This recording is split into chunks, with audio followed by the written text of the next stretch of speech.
তো মমতাজের স্বামী রশিদ বয়াতি, হ্যাঁ, তার প্রথম স্বামীর এটা হলো কবর।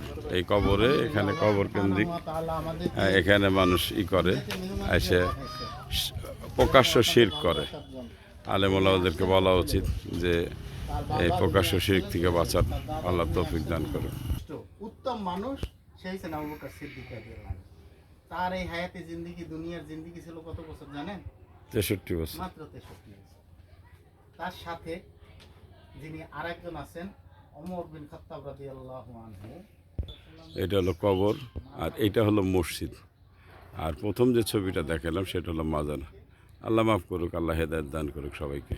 একটা মানুষ বয়াতি ছিল, নামাজ পড়তো না, কোনো দিনই পশ্চিম কী জিনিস সেটা জানতো না, অশ্লীল গান বাজনা করে বেড়াইতো। সেই লোকের কবরটা এত কোটি টাকা দিয়ে ব্যয় করে বানাইছে, অথচ মসজিদটা মানে একদম জীর্ণ শীর্ণ।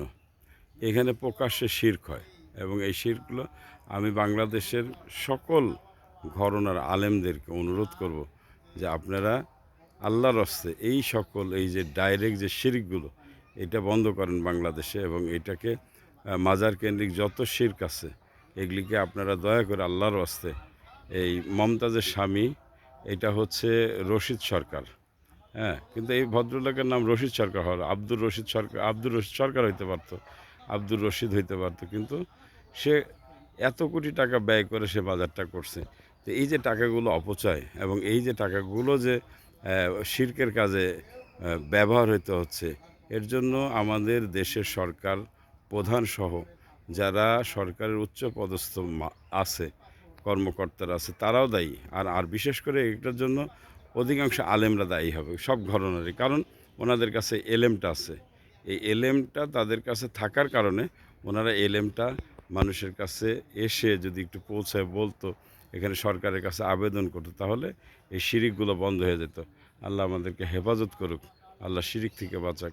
বাংলাদেশের সকল ঘরানার আলেমদেরকে অনুরোধ, আপনারা এই শিরিক থেকে বাঁচানোর চেষ্টা করেন। আল্লাহ যেন আমাদেরকে হেফাজত করে, হেদায়েত দান করে।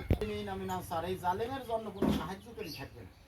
নবী করিম সাল্লাল্লাহু আলাইহি ওয়াসাল্লাম একদিন বসা ছিলেন, তখন ডাকতেছেন আয়েশা, ফাতেমা, সাফিয়া আমার ফুফি, এবং তাহলে আমার কাছে এখন বল, আমি রবের কাছে, আমার রবের কাছে দোয়া করব, হয়তো আল্লাহ সুবহানাহু ওয়া তাআলা সে যদি চায় তাহলে হয়ে যাবে।